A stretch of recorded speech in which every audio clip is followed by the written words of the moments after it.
नमस्कार, स्वागत है आपका ईटी नाउ स्वदेश पर। मैं हूं आपके साथ पूजा त्रिपाठी और आप देख रहे हैं गुड मॉर्निंग स्वदेश। और इस शो में आगे हम आपको बताएंगे कि आज सुबह सुबह पहले संकेत कैसे मिल रहे हैं ग्लोबल बाजारों से। साथ ही खबरों वाले शेयर्स पर चर्चा करेंगे, ब्रोकरेज हाउस की रिपोर्ट और कमोडिटी मार्केट का पूरा एक्शन भी आपके सामने एक एक करके रखेंगे और साथ ही आपको बताएंगे कुछ बेहतरीन ट्रेडिंग की रणनीति भी। चलिए सबसे पहले शुरुआत करेंगे एशियाई बाजारों से और आज संकेत मिले जुले देखने को मिल रहे हैं एशियन मार्केट से। गिफ्ट निफ्टी लाल निशान में है, करीब 50 अंक नीचे। हांगकांग के बाजार भी सपाट ही कारोबार कर रहे हैं लेकिन लाल निशान में ट्रेड कर रहे हैं। चीन के बाजार भी लाल निशान में, करीब 1% की कमजोरी यहां पर है। कोरिया के बाजार भी 1.25% से ज्यादा नीचे हैं, लेकिन जापान के बाजार को देखेंगे तो वहां पर 190 अंकों की तेजी देखने को मिल रही है, करीब आधा % ऊपर है जापान के बाजार। तो जो शुरुआती संकेत हैं वो थोड़े फ्लैटिश हैं और काफी मिले जुले संकेत आ रहे हैं एशियन मार्केट से। लेकिन शुक्रवार को ग्लोबल बाजारों में किस तरह का प्रदर्शन देखने को मिला, यूएस मार्केट में परफॉर्मेंस कैसा था, ये एक बार देख लेते हैं। हमारे साथ मुंबई स्टूडियो से विश्वमोहन जुड़ चुके हैं पूरा अपडेट लेकर। विश्वमोहन, गुड मॉर्निंग, बताइए। गुड मॉर्निंग पूजा। एशियाई बाजारों से संकेत तो बहुत अच्छे नहीं मिल रहे। जापान को छोड़कर ज़्यादातर बाजार लाल निशान में हैं, लेकिन अमेरिकी बाजारों में जो ट्रेडिंग डे था फ्राइडे का, वो काफ़ी मजबूत था, काफ़ी अच्छी तेज़ी वहाँ पर देखने को मिली।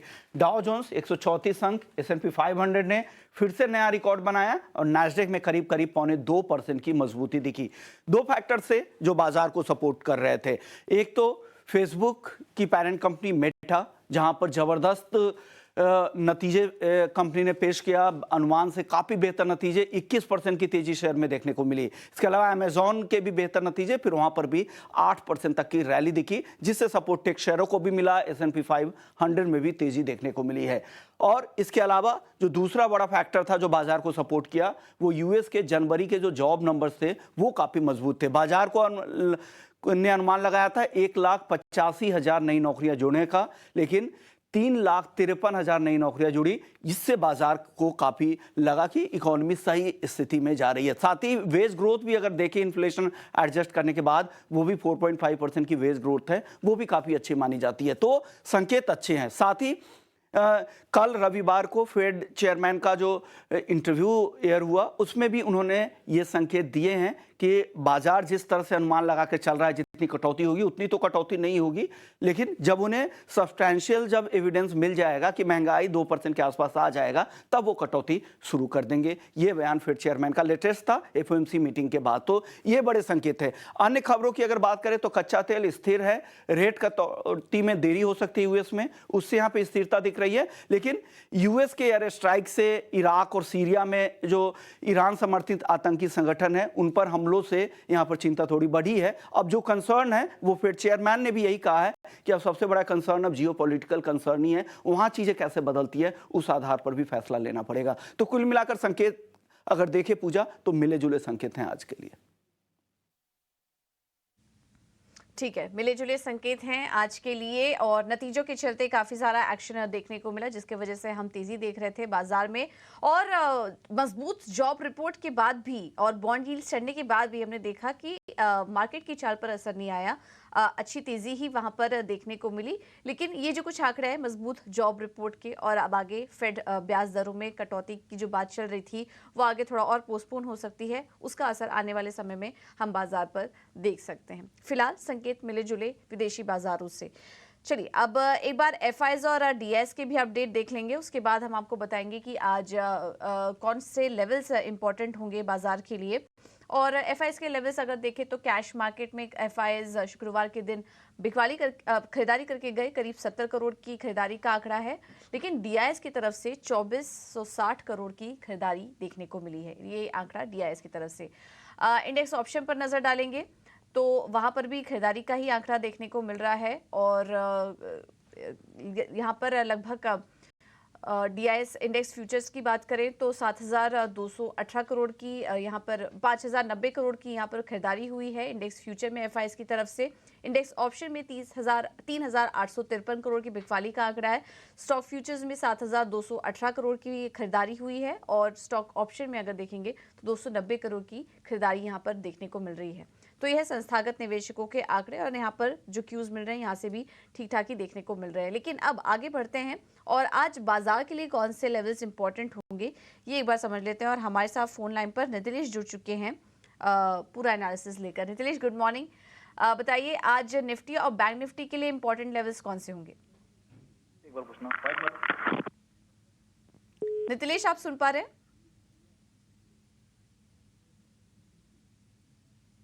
चलिए, उनसे हमारा संपर्क नहीं हो पा रहा है, तो निफ्टी और बैंक निफ्टी में ट्रेड उनसे समझने की कोशिश करेंगे। लेकिन शुक्रवार के दिन तो हमने देखा था कि बाजार में शानदार तेजी देखने को मिली थी। निफ्टी में 156 अंकों की मजबूती देखने को मिली थी और 22,000 के ऊपर के लेवल्स भी देखे गए थे। आखिरी कुछ घंटों में मुनाफा वसूली थी, लेकिन 156 अंक की मजबूती के साथ निफ्टी की क्लोजिंग हुई। बैंक निफ्टी में भी मुनाफा वसूली हावी थी, यहाँ पर भी तेजी देखने को मिली, लेकिन अब उसके बाद बैंक निफ्टी की जो क्लोजिंग हुई वो 217 अंक नीचे गिरकर हुई है। तो ये थी शुक्रवार की क्लोजिंग। अब आज देखना होगा इन लेवल्स को देखते हुए और जिस तरह के क्यूज मिल रहे हैं उनको देखते हुए आज के लेवल्स क्या इंपॉर्टेंट होंगे। एक बार हम देख लेते हैं कि उनकी तरफ से ट्रेड की सलाह क्या निकल कर आई है नितिलेश की तरफ से। तो चलिए, नितिलेश हमारे साथ जुड़ चुके हैं। नितिलेश, आप बताइए आज कौन से लेवल्स इंपॉर्टेंट होंगे निफ्टी और बैंक निफ्टी के लिए? देखो, निफ्टी में अगर हम लोग बात करेंगे तो ऊपर में 22,000 एक इम्पोर्टेंट रेजिस्टेंस है और नीचे में 21,600 एक इम्पोर्टेंट सपोर्ट है। तो मेरे हिसाब से बजट डे का जो हाई और लो पॉइंट है वो काफी मैटर करेगा। 21,800 के ऊपर जब तक बाजार होल्ड, तो मीडियम टर्म इन्वेस्टर जो है वो अपनी पोजीशन को होल्ड कर सके। लेकिन अगर 21,650 ये लेवल के नीचे एक हाउसिंग दे देता है मार्केट, तो हम लोग सीधा 21,000 से लेके 20,800 ये लेवल्स भी देखने को मिल सकते हैं। थोड़ा सा एक पोजिशनल के हिसाब से ये मार्केट को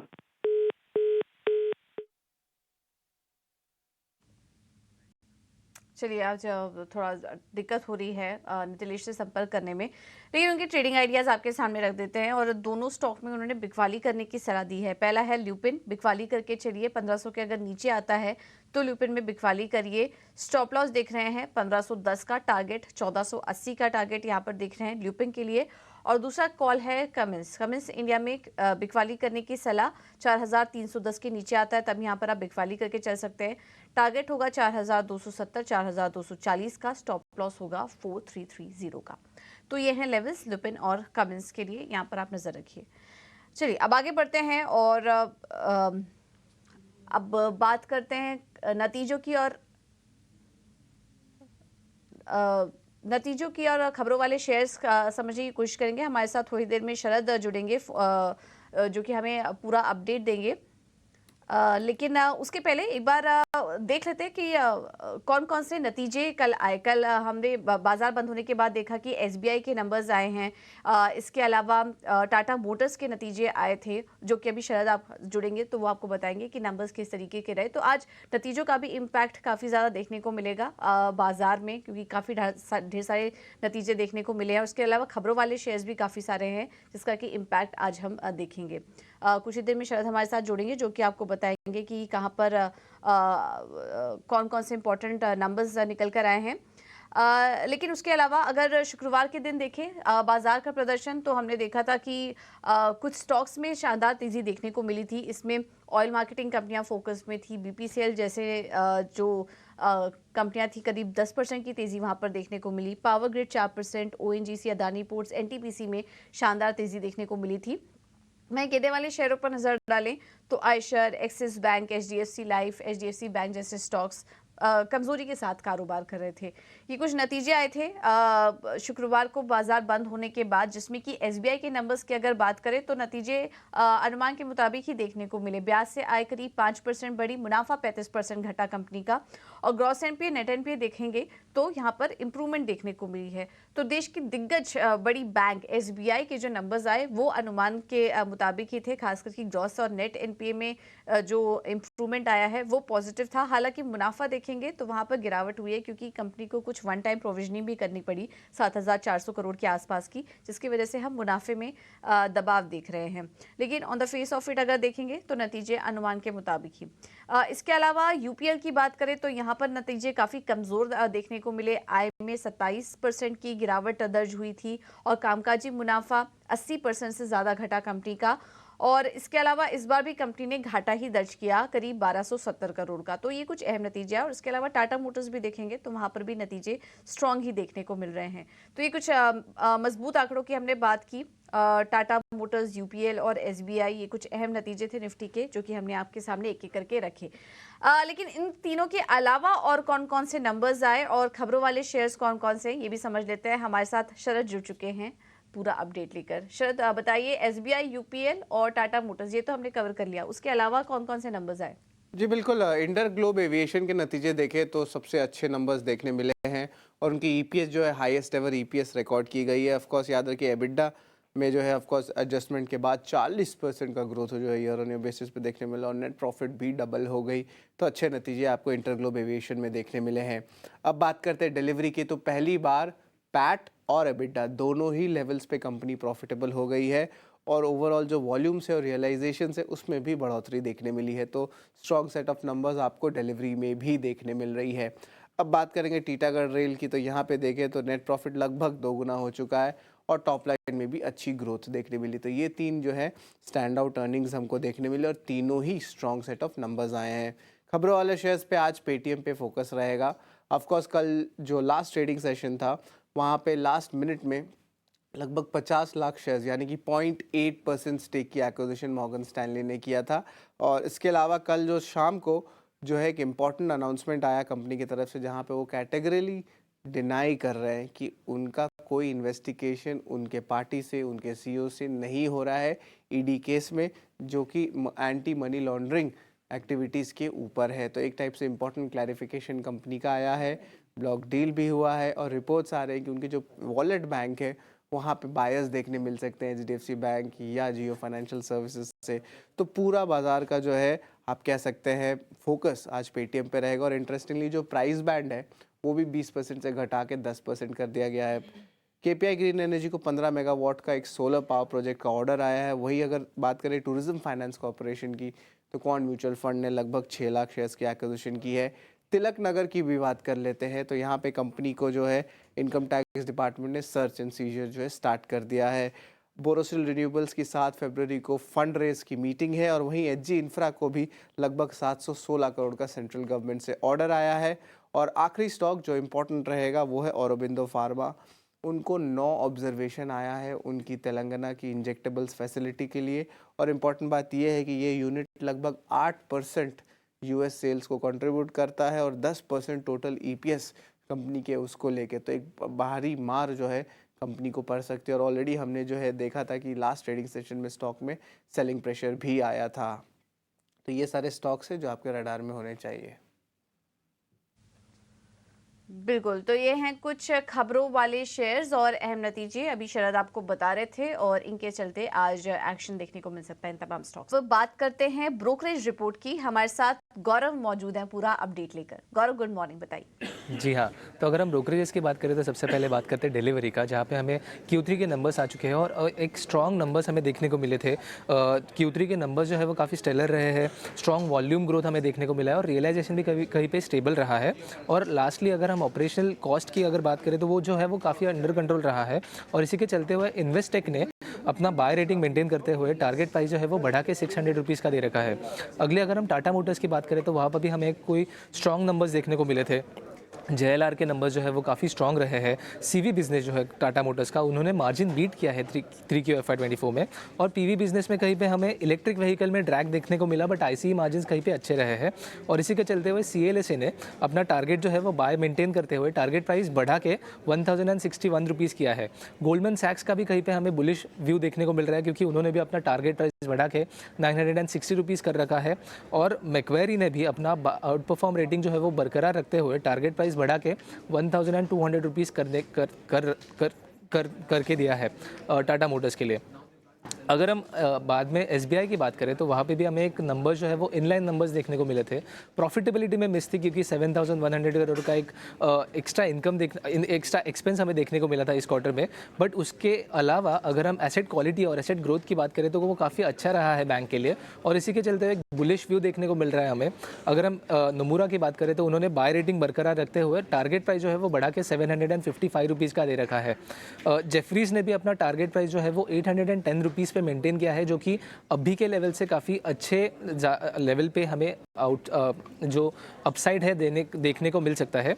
और अगर हम एक्सिस कैपिटल की बात करें तो वहाँ पे भी हमने एक्सिस कैपिटल ने बाय रेटिंग मेंटेन करते हुए टारगेट प्राइस जो है वो 800 रुपीज़ का दे रखा है। अगला अगर हम फार्मा में बात करें तो मैनकाइंड फार्मा एक कंपनी है जहाँ पे जेपी मॉर्गन ने अपना रेटिंग जो है वो अपग्रेड करके ओवरवेट दे रखा है और टारगेट प्राइस जो है वो भी बढ़ा के 2370 रुपीज़ का दे रखा है, क्योंकि उनको कहीं पे सेल्स ग्रोथ में काफ़ी अच्छा कॉन्फिडेंस देखने को मिल रहा है, डोमेस्टिक फार्मा में काफ़ी अच्छा ग्रोथ देखने को मिल रहा है और एक्सपोर्ट्स में भी उनका मानना यह है कि मिड टीन्स में कहीं पे हमें ग्रोथ देखने को मिल सकता है FY25 में, और इसीलिए एक बुलिश स्टांस देखने को मिल रहा है हमें। और आखिर में अगर हम इंडिगो की बात करें तो वहाँ पे गोल्डमैन सैक्स ने अपना बाय रेटिंग मेंटेन करते हुए टारगेट प्राइस जो है वो बढ़ा के 3500 रुपीज़ का दे रखा है, क्योंकि उनका मानना यह है कि कहीं पे यील्ड्स जो है वो काफ़ी अच्छे सुधरते हुए देखने को मिल रहे हैं, ग्राउंडिंग जो है वो काफ़ी बढ़ चुका है, बट कंपनी आगे जाके अपने कॉस्ट जो है वो अच्छे तरह से मेंटेन कर पाएगी। और आखिर में डोमेस्टिक सेल्स के जो ट्रैफिक है वो काफ़ी अच्छे नंबर्स देखने को मिल रहे हैं उसमें, और इसीलिए एक बुलिश व्यू हमें देखने को मिल रहा है इंडिगो में भी गोल्डमैन सैक्स की तरफ से। ठीक है। तो ये कुछ ब्रोकरेज रिपोर्ट्स हैं, अहम नतीजों पर आई हैं, उस पर आप नज़र रखिए। बहुत बहुत शुक्रिया गौरव आपका ये पूरा अपडेट देने के लिए। तो टाटा मोटर्स, इंडिगो जैसे नतीजों पर रिपोर्ट्स आई हैं वहाँ पर फोकस रहेगा। अब आगे बढ़ते हैं और बात करते हैं कमोडिटी मार्केट की। हमारे साथ रवि देवरा मौजूद है फ़ोन पर पूरा एनालिसिस और रणनीति शेयर करने के लिए। Ravi good morning.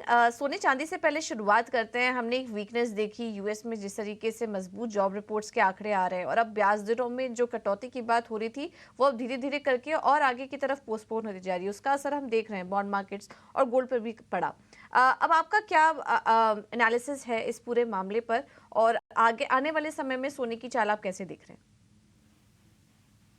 Good morning. Definitely ये जो बढ़ता dollar index and treasury rate है वो थोड़े प्राइसेस को कैप करेगा, हालांकि बढ़ते जियो पॉलिटिकल रिस्क के वजह से डाउन साइड जो होगी वो लिमिटेड होगी गोल्ड में। सिल्वर में लगातार अंडर परफॉर्मेंस है वो शायद जारी रह सकता है, तो आज के दिन में लेना है ट्रेड तो दोनों में सेल लेना है, बट गोल्ड 60,000 के करीब अच्छा सपोर्ट है तो वहां पे आप बाई भी ले सकते हैं। ब्रॉड रेंज गोल्ड अप्रैल कॉन्ट्रैक्ट 60,000 से लेके 62,900 रहेगी एंड सिल्वर की 71,500 से लेके 70,500 रहेगी। रणनीति में सिल्वर मार्च वाइजा बेचे 71,400 के करीब बेचे, स्टॉप लॉस लगा 71,880 का और टारगेट 70,500 रहेगा। वहीं गोल्ड में 62,600 पे क्लोज हुआ था, सेल ऑन राइज रखे 62,700 पे बेचे, 62,900 के स्टॉप लॉस के साथ और 62,100 का इंट्राडे टारगेट रहेगा। ठीक है, तो तेजी में बिकवाली करने की सलाह है, क्योंकि अभी यहाँ पर अपसाइड थोड़ा लिमिट होता हुआ दिखाई दे रहा है। गोल्ड और सिल्वर में बिकवाली करके चलिए। कच्चे तेल पर आपका क्या व्यू बन रहा है, क्योंकि यही सारे फैक्टर्स अब कच्चे तेल पर भी असर डाल रहे हैं। वीकनेस हमने देखी वहां पर, आगे की चाल आप कैसे देख रहे हैं क्रूड में? लास्ट वीक में अच्छा करेक्शन आया था, ओपनिंग मीटिंग में कुछ चेंज नहीं हुआ एज वेल एज डिमांड के कंसर्न से। मुझे लग रहा है कि जो geopolitical concern and middle east concern है वो प्राइसेस को सेंटिमेंट सपोर्ट दे सकते हैं। क्रूड के फरवरी फ्यूचर में 6010 के करीब बाय करें, 6180 का टारगेट रहेगा, 5940 के स्टॉप लॉस के साथ आप क्रूड में बाय पोजीशन ले सकते हैं। राइट। और अभी इसके अलावा बेस मेटल्स में मौके कहाँ पर देख रहे हैं आप? बेस मेटल में थोड़ी स्टेबिलिटी है, काफी सारे बेस मेटल्स अपने एक काफी इंपोर्टेंट सपोर्ट के करीब है, बट यस फंडामेंटली मुझे एल्यूमिनियम पसंद आ रहा है। 201 के करीब बाय करें एल्यूमिनियम फ्यूचर, स्टॉप लॉस लगा है 199 का, 205 के टारगेट देखने को मिल सकते हैं। वहीं कॉपर 720 के करीब बाय करें, स्टॉप लॉस 716 का लगाए और एक लिमिटेड अपसाइड कॉपर में 728 तक दिख सकते हैं। तो लग रहा है कि आज बेस मेटल में थोड़ा शॉर्ट कवरिंग का दिन हो सकता है। ठीक है, तो ये है सलाह रवि की तरफ से। एल्यूमिनियम में खरीदारी करके चलिए, सोने चांदी में बिकवाली करने की सलाह। और इसके अलावा क्रूड में रवि की तरफ से खरीदारी करने की सलाह है 6180 के लक्ष्य के लिए। Thank you so much Ravi, आपका समय देने के लिए और ये रणनीति सुझाने के लिए। चलिए अब आगे बढ़ते हैं और फोकस करते हैं पेटीएम के मामले पे। और हम देख रहे हैं कि यहाँ पर अब वित्त मंत्री की तरफ से भी बयान आ रहा है। पेटीएम में पिछले 2 दिनों में हमने भारी गिरावट देखी है और काफ़ी सारे एक के बाद एक अपडेट आ रहे हैं और इस मामले पर अब वित्त मंत्री निर्मला सीतारमण ने भी चिंता जताई है और उन्होंने एक्सक्लूसिव बातचीत में कहा कि पेटीएम मामले में रेगुलेटर काम कर रहा है। लोगों के हित में आरबीआई ने पेटीएम के खिलाफ एक्शन लिया। आइए आपको सुनवा देते हैं। On the issue of Paytm, let me come back to that issue because people say you have lots to hide. You promoted Paytm. Now Paytm holds, so many customers, and now there's an RBI notice. What happens to the money of common people who use this app? The fact that the share price has crashed, and of course the allegations of Chinese investments. Jairam Ramesh, Priyanka Gandhi, all of them are talking about, has the government been sleeping at the wheel? How do you respond? The regulator is taking an action. I normally don't comment on any one particular company or any particular investigation which is going on. India's contribution through the fintech is a big thing. We value it. We value fintech sector as a whole. If there are regulatory issues on which a regulator takes action, it's for that company and the regulator. I may not be able to speak on it at all. Just as I may not be able to speak on any one particular investigation which the ED does. They go on the merit of the But issue. Paytm is a consumer interest issue. Absolutely. A lot of common people who have got used to digital payments, and Paytm was amongst the leaders who came in first. So it's the question of ठीक है, तो ये आप Paytm मामले में FM की तरफ से ये इम्पोर्टेंट बयान आ रहे थे, आप वो सुन रहे थे और ये सुपर एक्सक्लूसिव बातचीत हमारे चैनल पर हुई है। इसके कुछ और भी अंश हम आपको एक एक करके दिखाते रहेंगे और पेटीएम मामले में एक पूरा खास पेशकश भी हम आपके लिए लेकर आएंगे, वो मिस मत करिएगा क्योंकि आपके हर सवालों का जवाब वहाँ पर मिलेगा। तो पेटीएम भी आज फोकस में रहेगा। चलिए फिलहाल